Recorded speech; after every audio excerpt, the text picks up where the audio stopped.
My name is Jason Christoff. My presentation today will be weaponized psychology and propaganda during the COVID operation. Please move ahead, Rob. The first psychological weapon used against the public during COVID was confusion. Next slide. Confusing a targeted audience is one of the necessary ingredients for effective mind control. This from Dr. Yus Merleau. He was a behavioral modification expert. Confusion sets the subconscious into believing it lacks clarity, believing itself unable to make logical decisions. Therefore, our neurological system finds it safer to outsource personal authority and decision-making to external third parties when confused. Next slide. As you can see in this diagram, destructive interference.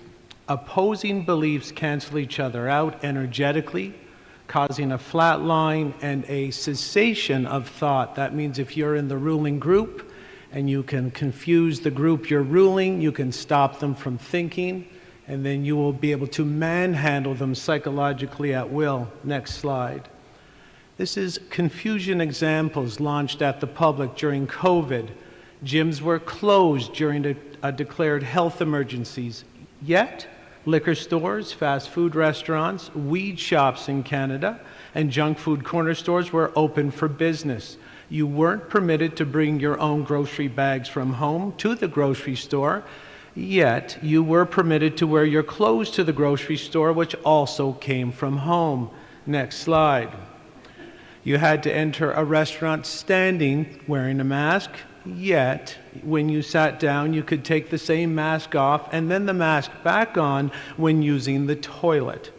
Doug Ford's medical advisor, Dr. Yaffe in Ontario, Canada, declared that testing teachers daily for COVID wasn't being done because the test is unreliable 50% or more of the time, yet the same testing was deemed mandatory and essential by the same government for many other sectors. Were you confused? Of course you were, because that was the design intent. Dr. Fauci proudly declaring at the beginning of the pandemic no masks were necessary, then one mask, then two, then none if you complied, then all back on regardless of your vaccine status, then magically masks did not matter. Big box stores all open, local businesses closed, vaccines were declared safe and effective, but vaccine makers insisted that they hold no legal liability for death or injury from those safe and effective vaccines. News anchors parroted key phrases like trust the science, yet the science to be trusted was never displayed, and anyone asking to verify the science was attacked and told they were anti-science. Pfizer even petitioned the US government to hide their vaccine safety data for 75 years. Nothing says safe and effective more than hiding your own safety data for more than 7 decades. If someone died or was injured within 14 days of taking any COVID injection, that death or injury was listed as occurring in the unvaccinated. All that while VAERS data indicated that the vast majority of deaths and permanent injuries occurred within 72 hours of the COVID injection, and that would be deaths and injuries in the unvaccinated. Some strip joints were providing free lap dances if patrons submitted to the COVID jab, while churches were forced to close. Curfews and group restrictions were frequent because, of course, the virus can now count, attacking you in a group of 11, but not in a group of 9. It also wears a watch, attacking at 10:01 p.m. in the curfew zone, but not at 9:59.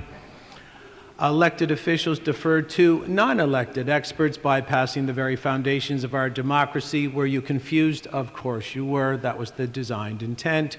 We regressed into taxation without representation. Experts were unwilling to discuss and debate what they claim expertise in. Many doctors, judges, police, military, lawyers, pharmacists violated their patient-citizen protection oaths because of large payouts to do so. Multi-gender programming erupted, plus men started to dominate female sports and female safe areas. When you're going to weaponize confusion against the public, you pile it high and wide. Vows made to protect grandma were widespread as grandma was being mistreated, disrespected. abused, and even medically euthanized. Measures said to, go ahead, Rob. Measures said to protect lives, obviously destroyed lives, communities, and our collective humanity. Local businesses in Ontario, Canada were eventually made bankrupt and closed via the, wait for it, Reopening Ontario Act, a very clever use of Orwellian doublespeak, an aerosolized viral pathogen that could take people down at will, like a well-perched assassin, could only be tested for by driving a swab deep into the nasal cavity. If the extremely dangerous pathogen floats in the air, why can't we breathe on the swab? Well, that's because confusing a targeted audience is one of the necessary ingredients for effective mind control. Psychological weapon number 2, hurled at the public during the COVID operation, was group pressure.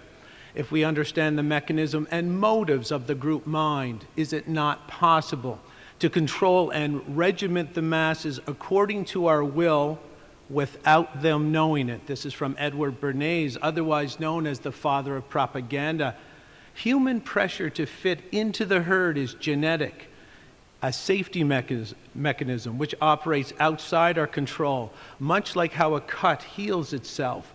We're designed to seek safety in the bigger group. We're designed to feel afraid and vulnerable when we believe we're in the smaller group. We seek safety first, not happiness, nor logic, nor rational analysis of our problems. This is Justin Trudeau's famous small fringe minority speech. If we look at it together, we can look for the weaponized group pressure psychology hurled at the public. Let's read it together. It's important to underline that close to 90% of truckers in this country are vaccinated, like close to 90% of Canadians. Canadians have stepped up to protect each other, our frontline workers, to protect our elders, to protect our youth.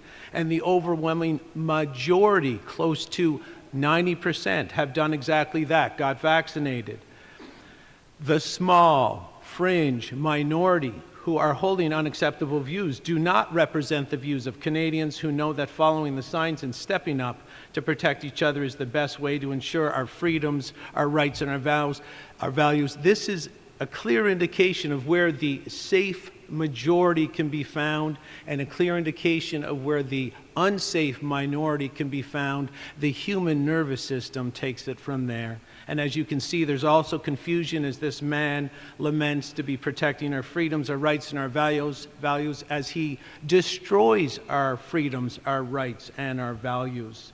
Other weaponized psychology used against the public during the COVID operation: fear, guilt, shame, disempowering repetitive content, psychological priming, flooding the zone with utter liarrhea, abuses of power, demoralization, destabilization, paycheck mind control, bullying, psychic terrorism, isolation, and poisoning, just to name a few. Let's end today with 3 quotes.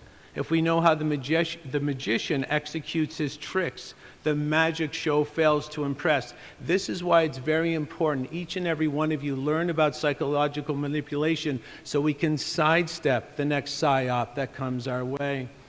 You can't farm lions, only lambs, and all this psychological manipulation is designed to make the once powerful human lion a very easily ruled and easily farmed human lamb. Evil spares no one and uses everyone. This is a message to the people under paycheck mind control who are selling our souls to the highest bidder. When you become surplus to requirement, you will be wiped off the chessboard as quick as you were put on it. Mark my words. Ending remarks. It is time we all lead with morality and ethics once again.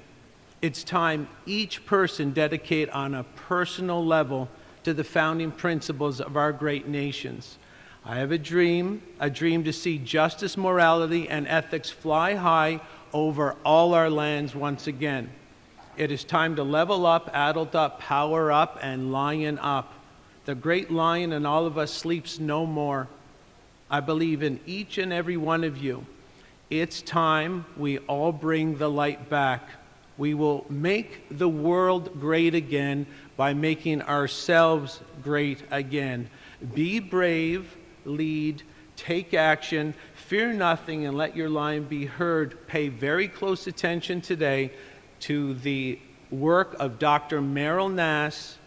This fight is for all the marbles. Lion up and remember your roar. My name is Jason Christoff. Thank you for listening.